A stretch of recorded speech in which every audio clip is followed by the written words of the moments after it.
വീടിനടുത്തായിട്ടൊരു കായലുണ്ട്. കാട്ടിക്കടവ് കായലെന്നാണ് അറിയപ്പെടുന്നത്. നമുക്ക് അവിടെ വരെ ഒന്ന് പോയാലോ? ഇത് നമ്മുടെ പ്രൈമറി ഹെൽത്ത് സെൻ്ററാണ് ആ കാണുന്നത്. Kulasekharam primary health centre. ഈ കായലിൻ്റെ തീരത്ത് നമ്മൾ വൈകുന്നേരങ്ങളിൽ പോയിരിക്കാറുണ്ട് കേട്ടോ. അതായത് ഈ കഴിഞ്ഞ ചൂട് സമയത്ത് നമ്മൾ ഒരുപാട് സമയം അവിടെ പോയി വൈകുന്നേരങ്ങളിൽ ഇരിക്കാറുണ്ടായിരുന്നു. നമ്മുടെ വീടിനടുത്തായിട്ട് ഏകദേശം 2 കിലോമീറ്റർ അപ്പുറത്തായിട്ടാണ് ഈ കായലുള്ളത്.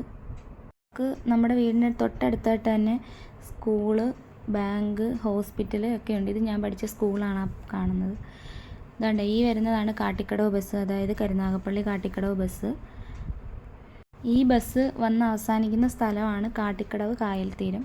നമുക്ക് അങ്ങോട്ട് പോകാനുള്ള സൗകര്യമുണ്ട്, അവിടെ പോയി വണ്ടി വയ്ക്കാം. പക്ഷേ നമ്മൾ ജസ്റ്റ് അവിടെ ചെന്നപ്പോൾ തന്നെ പോലീസുകാർ നിൽക്കുന്നുണ്ട്. ഞങ്ങൾ പേടിച്ചു പോയി. എന്നും അങ്ങനെ പോലീസുകാരൊന്നും ഇല്ല കേട്ടോ. അവർ ജസ്റ്റ് ഇങ്ങനെ വന്ന് നിന്നതായിരിക്കണം. കാരണം നമുക്ക് അവിടെ നല്ല സൗകര്യമാണ്, പോയിരിക്കാനും ഒക്കെ ആയിട്ട് നല്ല സൗകര്യവും കാര്യങ്ങളൊക്കെയാണ്. ഒരു വള്ളം ചരിഞ്ഞ് കിടക്കുന്നുണ്ട്, മഴയായത് കാരണമായിരിക്കണം. ഇതാണ് കാട്ടിക്കടവ് കായൽ. ഇതിനപ്പുറത്തായിട്ട് തന്നെ നമുക്ക് കടലുണ്ട്. അതായത് ഈ കായൽ കടത്തിറങ്ങി ചെന്ന കടലാണ്. അവിടെ ഇപ്പം നിലവിൽ നമുക്ക് ഒരു വള്ളം സൗകര്യം മാത്രമേ ഉള്ളൂ. ഭാവിയിൽ നമുക്കിവിടെ ഒരു പാലം വരും എന്നാണ് പറയുന്നത്. പാലം വന്നു കഴിഞ്ഞാൽ നമുക്ക് അഴീക്കെ ബീച്ചിൽ പോകാനൊക്കെ സൗകര്യമായിരിക്കും.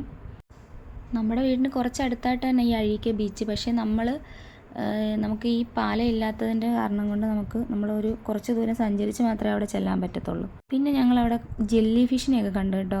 അത് നമ്മളിതുവരെ കണ്ടിട്ടില്ല. ഇത് ജീവനുണ്ടോയെന്നൊന്നും അറിയത്തില്ല. ഇതിങ്ങനെ പോകുന്നത് കണ്ടു. സാധാരണ ആളുകളൊക്കെ അവിടെ ചൂണ്ടയൊക്കെ ഇടുന്ന കാണാം. പക്ഷേ ഇന്ന് അങ്ങനെ ആരെയും നമ്മൾ കണ്ടില്ല. മഴയായത് കാരണമായിരിക്കണം അങ്ങനെ വലുതായിട്ട് ആരെയും കണ്ടില്ല. കുറേ ആളുകളൊക്കെ അവിടെയൊക്കെ ഇരിപ്പുണ്ടായിരുന്നു, പക്ഷേ കണ്ടില്ല.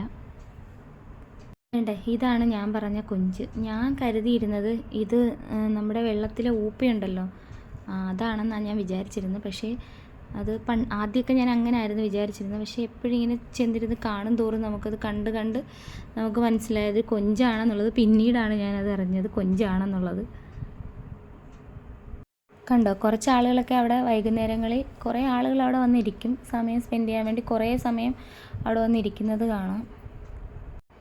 പിന്നെ കുറേ ആളുകൾ അപ്പുറത്ത് ആ കടവിനപ്പുറത്ത് നിൽക്കുന്നത് കണ്ടോ. അവർ ഇപ്പുറത്തോട്ട് ഇറങ്ങാൻ വേണ്ടി നിൽക്കുക. അതായത് നമ്മുടെ ഇവിടുന്ന് വള്ളം അങ്ങോട്ട് ചെല്ലുന്നതും കാത്തു നിൽക്കുക. അതാണ് മാതാ അമൃതാനന്ദമയി കോളേജ്.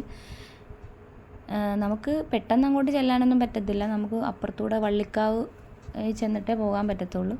പിന്നെ കുറേ ആളുകളൊക്കെ അവിടെ ഇരിക്കുന്നുണ്ട്. അതുകൊണ്ട് ഇത് ജീവനുള്ള ജെല്ലി ഫിഷ് ആണെന്ന് തോന്നുന്നു, അത് കണ്ടിട്ട് തോന്നുന്നു. പിന്നെ കുറേ കുഞ്ഞു കുഞ്ഞു മീനുകളും ഒക്കെ കാണാം.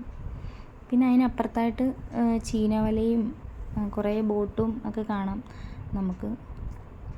ഇത് കൊല്ലം കരുനാഗപ്പള്ളി ആദിനാടെന്ന് പറഞ്ഞ സ്ഥലമാണ് കേട്ടോ. ഇവിടെ കുറേ കാഴ്ചകളൊക്കെ ഉണ്ട് നമുക്ക് കാണാനായിട്ട്. നിങ്ങൾ ചാനൽ ആദ്യമായിട്ട് കാണുവാണെങ്കിൽ ഒന്ന് സബ്സ്ക്രൈബ് ചെയ്തേക്കണേ.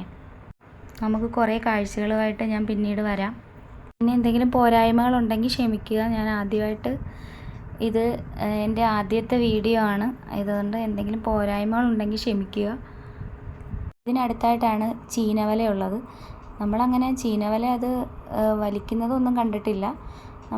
അത് അങ്ങനെ കിടക്കുന്നത് കണ്ടിട്ടില്ല. അത് ഉപയോഗിക്കുന്നുണ്ടോ എന്നൊന്നും നമുക്കറിയത്തില്ല. പിന്നെ ഇവിടെ ഉണ്ടായിരുന്നു കുറേ ജെല്ലി ഫിഷ്. സാധാരണ നമ്മൾ വരുമ്പോൾ ഈ ജെല്ലി ഫിഷിനെ ഒന്നും കാണാറില്ല കേട്ടോ. ഇതാണ് ആ ചീനവല. അതെ, നമ്മുടെ നാട്ടിൽ ഈ ചീനവലയെന്ന് പറയുന്നത് നിങ്ങളുടെ നാട്ടിൽ എന്താ പറയുന്നതെന്ന് എനിക്കറിയത്തില്ല. അതറിയാവുന്നവരൊന്ന് കമൻറ്റ് ചെയ്തേക്കണേ. കാരണം നമുക്കറിയാമല്ലോ ഏത് നാട്ടിൽ ഏതൊക്കെ പേരാണെന്നുള്ളതൊന്നും അറിയാമല്ലോ. അതിന് വേണ്ടിയിട്ടാണ് പറഞ്ഞത്. അതുകൊണ്ട് ഇവിടെ ഉണ്ടായിരുന്നു ആ കൊഞ്ച് കേട്ടോ. ആ പറഞ്ഞ കൊഞ്ച് ഇവിടെ ഉണ്ടായിരുന്നു. പിന്നെ നമ്മൾ തിരിച്ചു പോകാൻ നേരം ആ പോലീസുകാർ അവിടെ തന്നെ ഉണ്ടായിരുന്നു കേട്ടോ.